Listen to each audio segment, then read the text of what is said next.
It was usual to build the various parts of a great house separate from one another. That's why the King's Hall, the white-lined building in the illustration, is separate from his private chambers. This great hall was built by King John, and is where he and the people of his household gathered to conduct business, to hold courts, to eat and to sleep. Halls had to be large to accommodate the hundreds of people who might accompany a royal progress.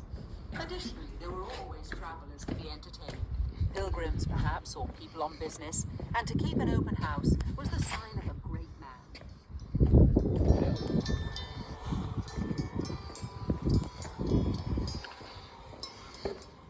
Inside the hall, at the end farthest away from the keep, stood a table on a raised dais. This is where the king and his guests ate. Other members of the household sat on benches at trestle tables stretching down the hall. All this furniture could be removed once the meal was over.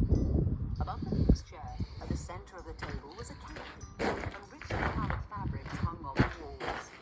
The floor was strewn with rushes, and a great fire roared in the hearth.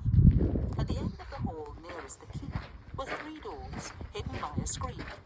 These doors led to the pantry, from where bread and salt were served, the buttery, where beer and wine were kept, and the kitchen, which was in a separate building to avoid risk of fire.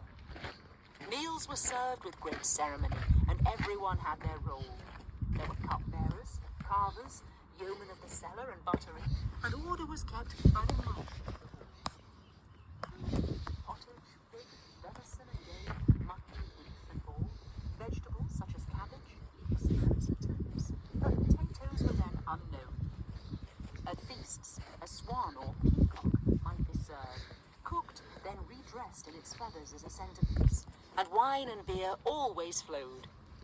The Great Hall was built in the Outer Bailey, but should the king wish, he and his court could move to the Great Keep in the security of the Inner Bailey, through the nearby gatehouse.